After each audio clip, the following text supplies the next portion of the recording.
Hey, what's going on, everyone?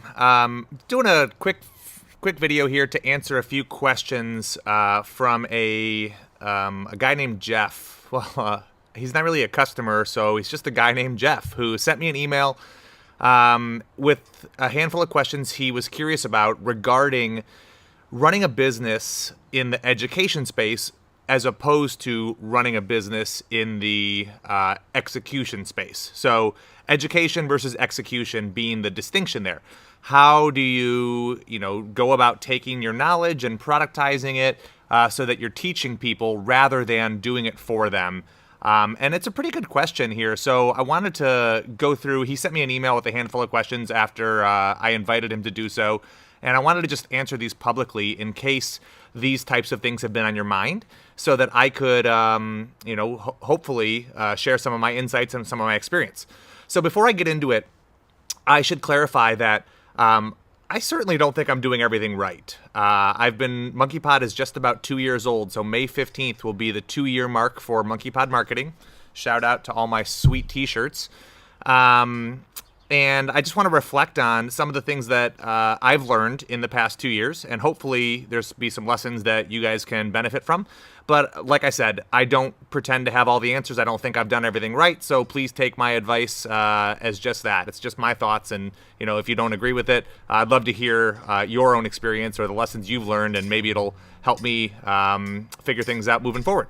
So the first question is, what has surprised you, good, bad, or both? Let me move this, about this business model, okay? So just to be clear, my business model is I have my virtual courses that teach people how to use Infusionsoft. So you can purchase, one course at a time. They're all a la carte. And then, those are all one-time transactions, and you can buy and get the course and it'll be fulfilled automatically because I've recorded the content ahead of time. So that gives you the ability as a consumer to go through that course content as many times as you like.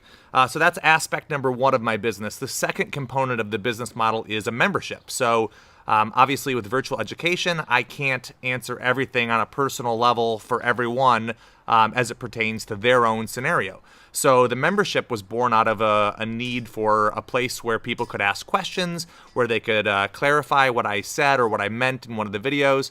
And then the third aspect, or the final piece of the Monkeypod business model, is events. So I've run a handful of small, intimate business retreats, and those retreats are an effort to blend life cycle marketing concepts and strategy with real life implementation and execution. So that's really the only time I roll up my sleeves and dig into it with customers one-on-one, is in these small group settings. So that's my business model. What has surprised me, good, bad, or both, about the business model? Well, the good thing is that it's working, and my business is growing, quarter over quarter and month over month. It continues to grow. People seem to like what I'm doing. People seem to appreciate the content I'm putting out, the personality that I put into things, and the way that I, keep my pulse on a lot of things that they might not want to, so that they can just kind of tune in and get what they need without having to do all of the legwork. So that's been really good. What has surprised me is that the courses, the reason I started with the virtual courses was I really hoped that the virtual courses would be hands-off. Once I recorded the content, I thought, okay, cool, this course is done. I can sell it as many times as I need to. And they haven't been, haven't been as autonomous as I expected those courses to be. Because Infusionsoft is a hosted software program and they make updates to their software regularly. And as such, I need to update my courses so that it reflects the most current or recent version of Infusionsoft. So that's been challenging because the virtual courses are, I really hoped they would be kind of out of sight, out of mind, and just be serving as lead capture and earning a little bit of revenue and feeding into the membership. And they do all those things, but not without a significant amount of work to keep them current and to keep them updated. So that's been kind of the bad part for me. The membership has fully exceeded my expectations in terms of the role that it has played. It's probably my favorite part of the business because I get to interact daily with small business owners. In the moment they have questions, they can use this resource to get them answered. But more, beyond the contributions that I make to the group, it's been really fulfilling just to see the other members helping one another, to see them, crowdsourcing solutions, making recommendations, sharing lessons that they've learned. So that's been really good about the business model as well. And then with regards to the events, I've been really pleased with the execution and delivery of the 2 retreats that I've done. I have struggled with the ability to recreate that experience. And it's not that so not to recreate the experience, but to make it happen, to pick a date, to find a venue, to find the right businesses who are the right fit, and to actually do it again. And the reason I think I've struggled with that is because the events, my business is growing without them, so I've been focusing on the things that comprise my day-to-day life and my week-to-week life, and I haven't focused on, all right, when will the next event be? Because my business hasn't been reaching for that, hasn't needed it, and people aren't clamoring for it, so it just hasn't taken enough of the priority that I think it merits, and ultimately what I think it will long-term. So those are the things that have surprised me, Jeff, and anyone else who has made it to this point. So the next question he had was, what are the characteristics that your best customers share? So if you followed at the beginning of this video, I made it really clear, or I tried to make it clear, that we're talking about the distinction between education-based business models and execution-based business models. And the characteristics that my best customers share are that they're doers. They're people who want to take control of this.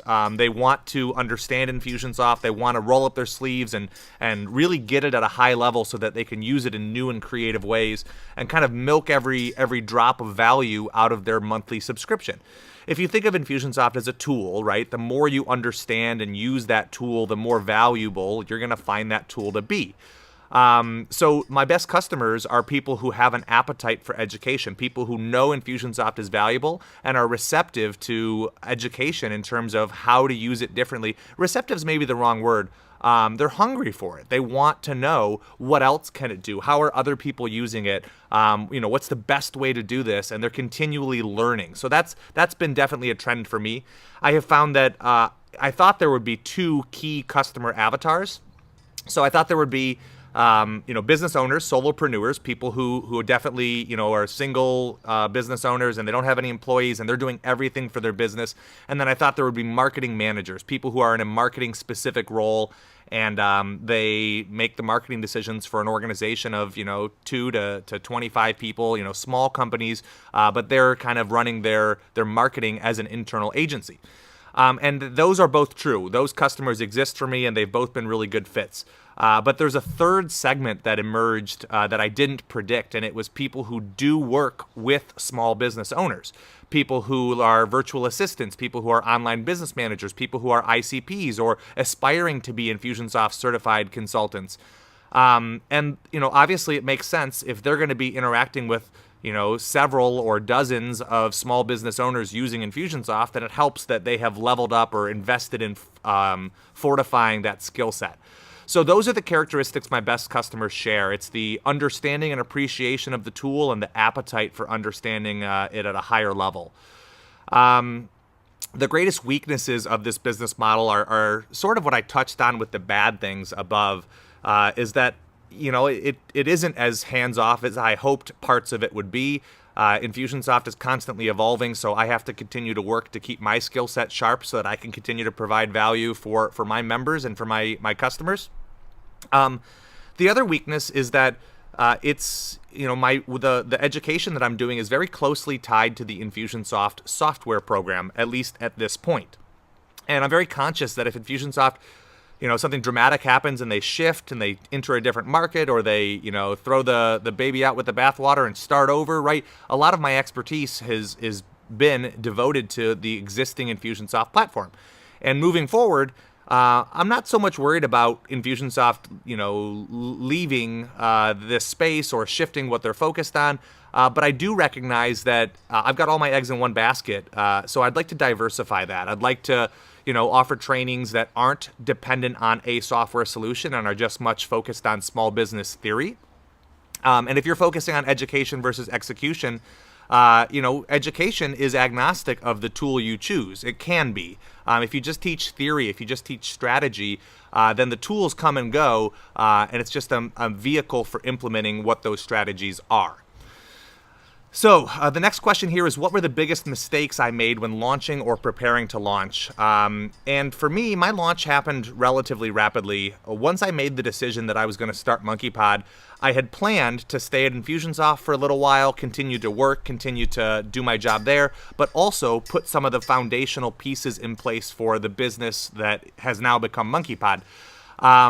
But once I started working on Monkeypod and building the website and thinking through the business plan, I got too excited about it, and I felt conflicted working at my job at Infusionsoft because all I could think about was what it was going to be like once I was a partner, once I was working for myself. So I think that I probably would have done myself a service if I had put more of the foundational pieces in place before I left my salaried position at Infusionsoft.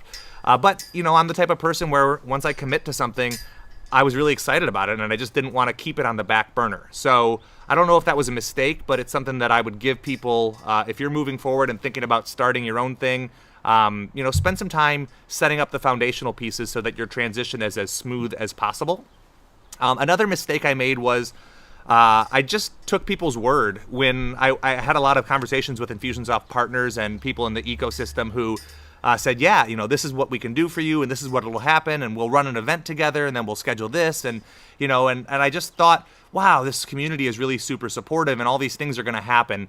And when I left Infusionsoft, depending on income from some of those conversations I had, those sort of dissipated, and I had visualized like these lily pads for what I thought my business would look like, and these events I thought I would do the first couple months. Sorry, you can hear the hammock chain swinging in the background over there. So I had this plan for what I thought was going to happen, and then none of those things happened. So one mistake I had was just relying on other people. And I'm close friends with a lot of the people that I'm describing here, so I don't want to throw anyone under the bus or anything like that. But it was silly of me to expect other people to provide these income opportunities for me. And so the lesson there is, you need to recognize that partnerships are important, but you also are, at the end of the day, responsible for your own success. And for me, that was an important lesson in just realizing that nobody was going to take ownership of it. And that's why I decided to focus on virtual courses, because I knew that was something I could do without depending on other people. So that was a big lesson for me, especially early on. The next question here is, what do you think you could do or could have done to accelerate your growth? And that's a good question. And I think the easiest answer for this is, I've been fishing, so to speak, and to use the old fishing analogy, I've been fishing one fish at a time. Almost every single customer that has come to Monkeypod, whether it's a member or whether it's a person who's bought one of my courses or attended one of my events, every single customer has come one at a time. And I think that the shift that I'm now starting to see is that there are a lot of people in the Infusionsoft ecosystem who can recommend Monkeypod courses or Monkeypod membership to 5 people a month or 10 people a month or 100 people a year or whatever it is. And I'm exploring and establishing those relationships and those partnerships more than I have been in the past. And just yesterday, I wrote a handful of commission checks to the tune of about a total of $500 for Q1. And those are from people who have driven sales my way, people who have done the marketing and the work for me to send leads to Monkeypod, and then my system, my funnel, has converted them into customers. And it felt great to give up. It felt great giving people that money to pay them for doing work on my behalf. That was awesome. And so I think if I could go back, I wish I would have explored those types of partnerships earlier, rather than depending on Facebook ad or individual relationships. It would have been really beneficial to establish some meaningful partnerships early on. So the final question here is, how do you spend your time differently than in your previous business? I spend my time creating content for the most part, and that's been awesome, and I enjoy it. But it's not the only thing that I thought I would be doing. I thought I would be spending a lot of time creating content, but I didn't expect to be doing as much time contributing to the various communities I'm a part of. That's been really important as well. And, beyond that, I spend a little bit of time doing receivables because I have a membership-based program. When a payment fails for somebody, right, there's some automated things in place, and hopefully they'll take care of it. But if they don't, it's my job to then follow up with them. And that takes up more of my time than I thought it would. There's also a lot of administrative work that I sort of glossed over with regards to, my bookkeeping or my payroll or registering, and I just finished writing a check for to the city treasurer of San Diego for my 2017-2018 business tax license, right? And there's so many of those small things that you sort of forget go into running a business. If it was just creating Infusionsoft blogs or Infusionsoft training videos or small business resources, then my job would be a breeze because those are the things that I'm truly passionate about. But there's a lot more of the mundane that goes into running a business that you sort of forget about. And the ironic part is that before I started Monkeypod, I was a consultant at Infusionsoft and a trainer at Infusionsoft, and I worked with hundreds of small businesses. And so I really, truly felt prepared to run my own business.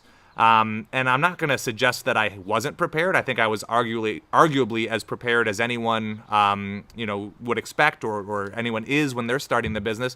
But still, regardless of the preparation and the insights and the expertise that I had, it was still, way, way harder than I expected. And there's just so many variables and so many moving pieces, and there really isn't a manual. So every day is a adventure and a learning curve for me.